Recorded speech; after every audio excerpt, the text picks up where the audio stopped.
Eu te convido agora a voltar os seus pensamentos para o maior erro da sua vida. Se você pudesse, você teria, de alguma forma, se preparado melhor para essa situação? Você estaria munido de informações mais aprofundadas, teria refletido sobre o tópico ou teria conversado com algum amigo ou familiar a respeito daquele processo decisório? Durante a minha vida como médico, eu encontrei diversos pacientes que, mesmo cientes dos riscos de determinadas escolhas, continuaram seguindo em movimentos negativos que culminaram muitas vezes com consequências evitáveis. Porém, ao aprofundar na observação desses momentos de decisão, eu fui me encontrando cada vez mais face a face com um cenário que não promovia escolhas completas, baseadas em algum rigor de método ou alguma técnica especial para isso. Frequentemente, eu me pego pensando por que nós fazemos escolhas cruciais nas nossas vidas, muitas vezes com base em pouca ou nenhuma informação e muitas vezes em solidão. Um dos sonhos da minha mãe era ter filhos. Aquela mulher que achou que estava morrendo aos 9 anos de idade quando menstruou pela primeira vez e que ganhou sua primeira boneca aos 10. Boneca feita pela minha própria avó em casa. Eu olho para minha mãe como quem vê tudo, de dentro do seu ventre. Eu tenho apenas 7 meses de existência uterina e já estou conectado com essa mulher que é frágil e forte ao mesmo tempo. Ela tem 31 anos de idade e 2 gestações anteriores que não se completaram. Ela está só começando a viver e eu também.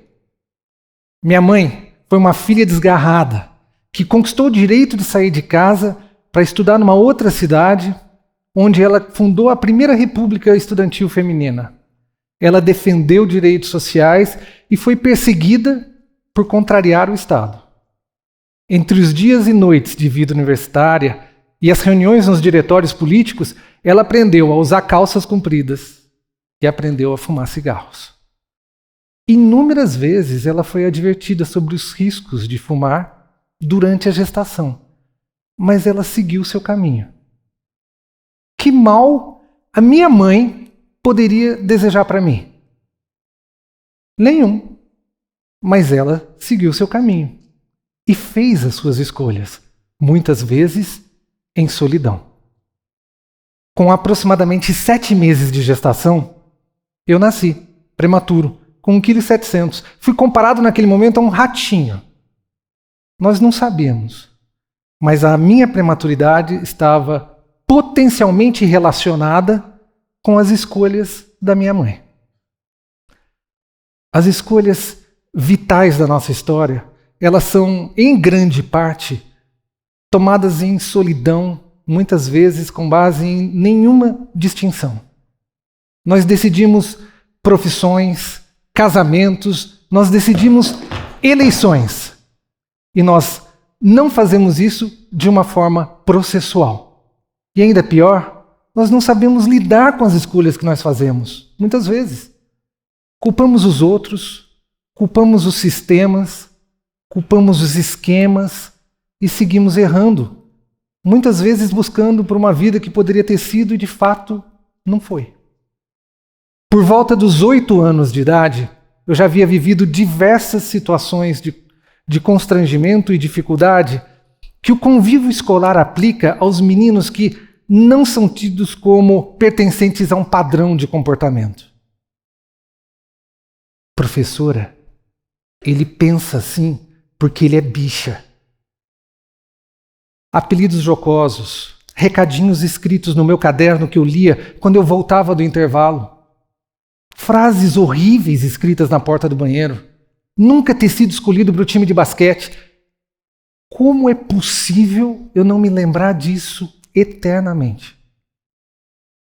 Vejam que, nesse momento, eu não tinha ideia do que eu estava passando, do que eu estava começando a descobrir. Eu não tinha ideia do que era ser um menino gay. 8 anos! Era tudo muito confuso, muito reprimido. E eu comecei a procurar algum outro garoto que tivesse a mesma experiência que eu, o mesmo comportamento, a mesma dificuldade. Nada. Não tinha referência. Durante essa busca por referências, eu percebi que os super-heróis dos desenhos tinham segredos. Eu percebi que eles tinham alguns comportamentos que ninguém entendia, só eles podiam falar, mas eles também não entendiam. Eles não eram compreendidos.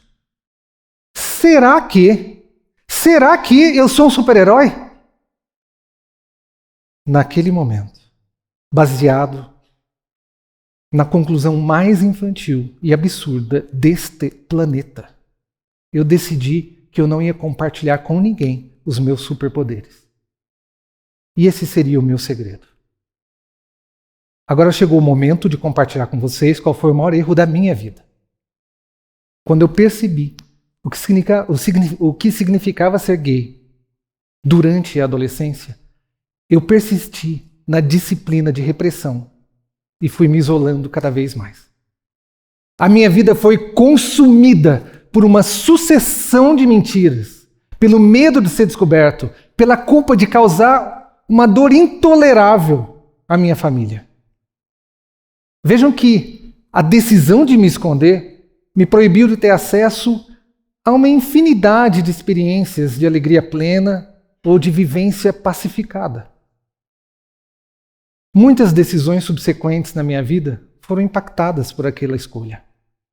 Já adulto, por exemplo, lamentavelmente, eu escolhi permanecer nas mentiras por décadas. Da mesma forma, eu percebo que no dia a dia nós passamos por microjornadas decisórias que poderiam ser guiadas por escolhas e que fariam com que nós não tivéssemos arrependimentos futuros. As decisões, elas são tomadas a partir da compreensão do que é valioso para cada um de nós. Conhecer os valores que são essenciais para nós e para quem está ao nosso redor é fundamental nesse processo. Por exemplo, após eu já ter uma carreira sólida como médico pneumologista, algum reconhecimento profissional, inclusive, eu recebi a proposta de mudar de área e começar a trabalhar como gestor de um plano de saúde. A minha migração de funções não seria nada fácil, porque é muito difícil para um médico renunciar ao convívio diário com pacientes. Ou pelo menos deveria ser para todos os médicos. Deixa eu voltar para o meu caso. Eu decidi então que naquele processo eu não renunciaria a alguns valores. Os meus valores inegociáveis, quais eram? Relacionamento com os meus colegas médicos, a busca por uma medicina mais integrada, lutar pela eficiência clínica e fazer cada vez mais pela qualidade da assistência em saúde. Esses eram os meus 4 valores inegociáveis. E eu ia lutar por eles. E eles iam, a clareza desses valores ia me ajudar muito naquele próximo passo de trabalho.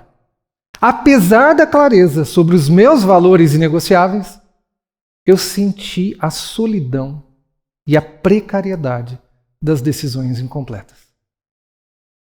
E se eu não fosse a pessoa adequada? E se aquilo consumisse muitos recursos emocionais, aquela mudança tão grande?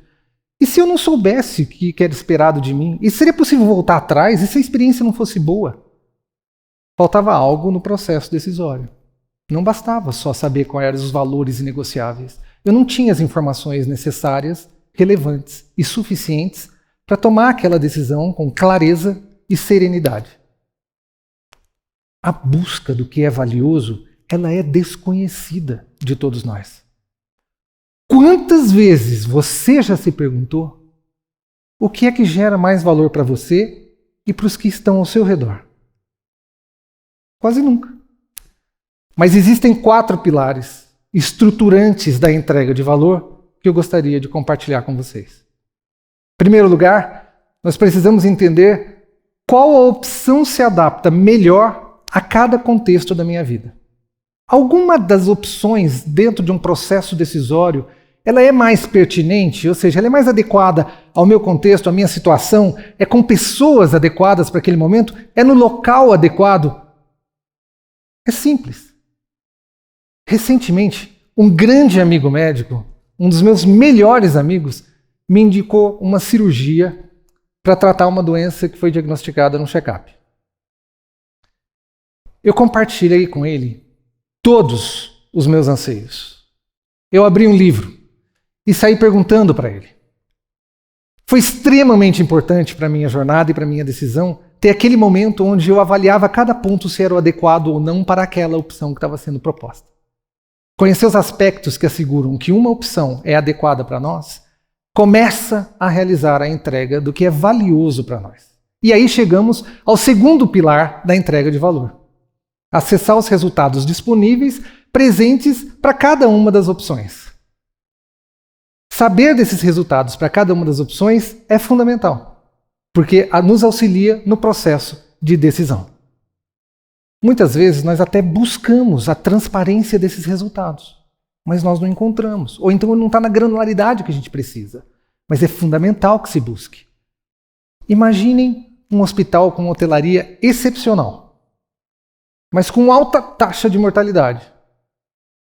Qualidade em hotelaria e qualidade clínica são resultantes muito importantes para um processo decisório, mas se uma delas não tiver ao meu alcance na hora da decisão, a minha decisão pode ser comprometida. Vejam que a visibilidade dos resultados é fundamental para gerar valor. Buscar esses resultados é fundamental. E a visibilidade, essa transparência nos resultados só acontece se nós cobrarmos no dia a dia. A terceira etapa na geração de valor é a eficiência das opções. Ao escolher uma opção dentro de um processo decisório, eu estou fazendo o melhor uso dos recursos que ela consome? Existe um equilíbrio entre entrega de resultado e recursos que estão sendo demandados? Não só recursos financeiros, mas recursos em geral. Para ser eficiente, eu não estou falando aqui sobre reduzir custos de algo para entregar outro algo. Não é isso. É muito importante a gente ter sempre em mente e reforçar isso sempre, que o conceito de eficiência não implica em redução de qualidade do que está sendo entregue. Pelo contrário. Não existe uma autorização de redução de qualidade.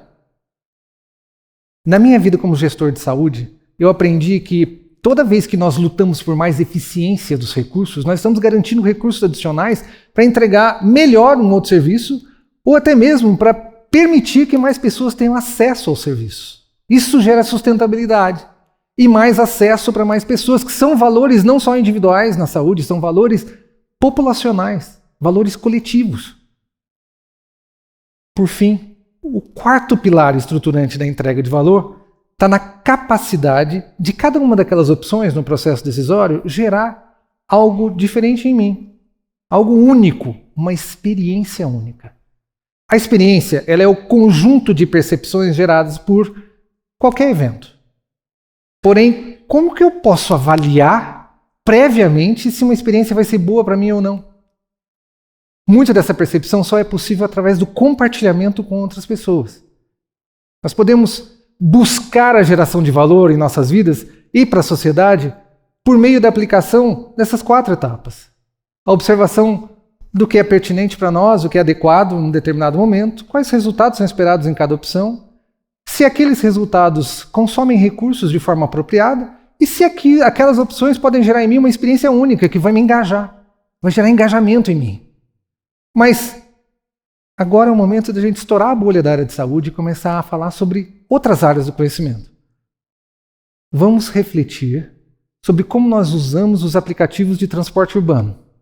Vocês já perceberam que toda vez que a gente vai para um carro que foi escolhido para nos atender nesses aplicativos de transporte, a gente começa a consumir informações sobre a percepção dos outros a respeito daquele motorista que a gente nem conheceu ainda. E a gente já começa a formar a nossa percepção com base no compartilhamento de percepções de outros. Por que nós não começamos a fazer o mesmo para todas as vezes que a gente vai consumir serviços? Mesmo assim, não basta consultar experiências prévias de outras pessoas para garantir que a experiência vai ser boa para mim. Para escolher um hotel, por exemplo, é importante que a gente saiba os preços dos quartos. Mas também é importante que a gente saiba o que está incluído naquele preço, para eu saber se a proposta é eficiente ou não. A teoria do valor pode revolucionar diferentes áreas, mas ela só existe se ela estiver presente no nosso ato decisório, para benefício individual e coletivo. E fica claro entender que o valor só é gerado se existir Transparência em todas as etapas processuais. Quando quando a transparência está em todos esses processos, ela habilita a percepção do valor. E assim nasce a confiança. Sem confiança, não há como girar a engrenagem do valor. Vocês querem um exemplo disso? Quem aqui nunca foi num mecânico e morreu de medo de sair pagando muito mais caro do que deveria ou sair com um conserto que não precisaria? Você precisava de uma troca de óleo, saiu com uma calota nova e uma linha no seu cartão de crédito. Isso é expressão muito clara da ausência de transparência gerando desconfiança. Na busca pela geração de valor, todos nós passamos a existir. O valor contemporâneo mudou. Assim como você mudou. Você mudou. E eu mudei. As regras do jogo mudaram. E como nós podemos gerar essa confiança impulsionadora do valor? Cada um de nós pode exercer melhor essa busca pelo valor, escolhendo o que é mais adequado para cada um de nós, buscando informações sobre os resultados de cada opção disponível, analisando muito bem quais são os benefícios e o quanto que isso está me consumindo de recurso, e avaliando se a experiência é fluida e capaz de gerar lealdade em todos nós. Por exemplo, se nós somos donos de uma empresa ou tomadores de decisão numa empresa, nós podemos divulgar os resultados de cada opção previamente, favorecendo a transparência sobre esses resultados. Nós podemos também apoiar cada cliente a escolher exatamente o que eles precisam, entendendo a necessidade desse cliente, e não simplesmente oferecendo o que a gente quer oferecer. Vocês já foram naquele restaurante que, a despeito da qualidade dos pratos, empurra pra gente um prato que poderia servir 2 ou 3 pessoas tranquilamente? Eu já fui em várias unidades dessa cadeia de restaurantes. E desde quando o desperdício do dinheiro alheio é gerador de valor para algum indivíduo ou para algum coletivo? O que nós estamos fazendo aqui, gente, é garantindo o protagonismo do indivíduo e da sociedade na formulação dos produtos e serviços e saindo da era da passividade das escolhas.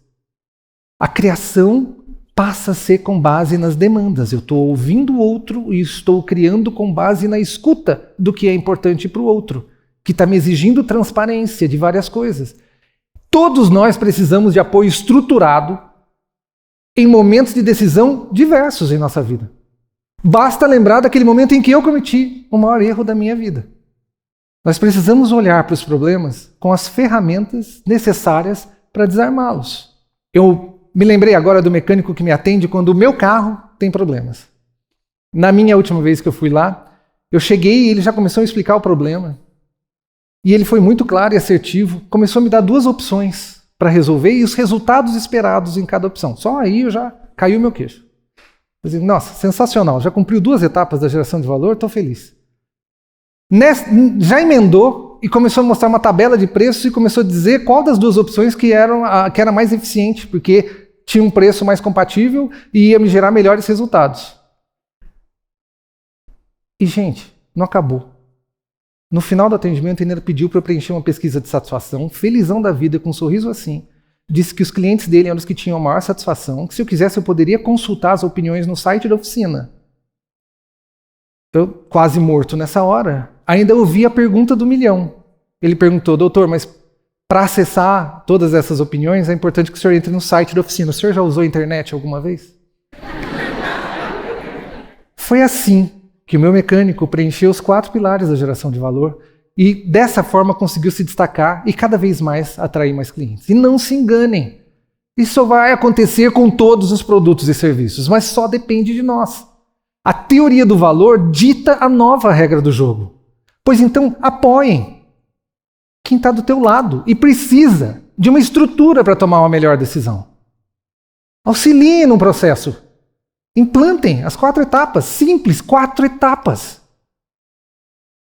Eu volto agora à minha adolescência, onde nas profundezas da minha solidão, eu cometi o erro de imitar os outros para reprimir quem eu fui. Imaginem se eu soubesse escolher melhor e percebesse o quanto dói viver em vergonha, culpa e medo para fugir do julgamento de alguns.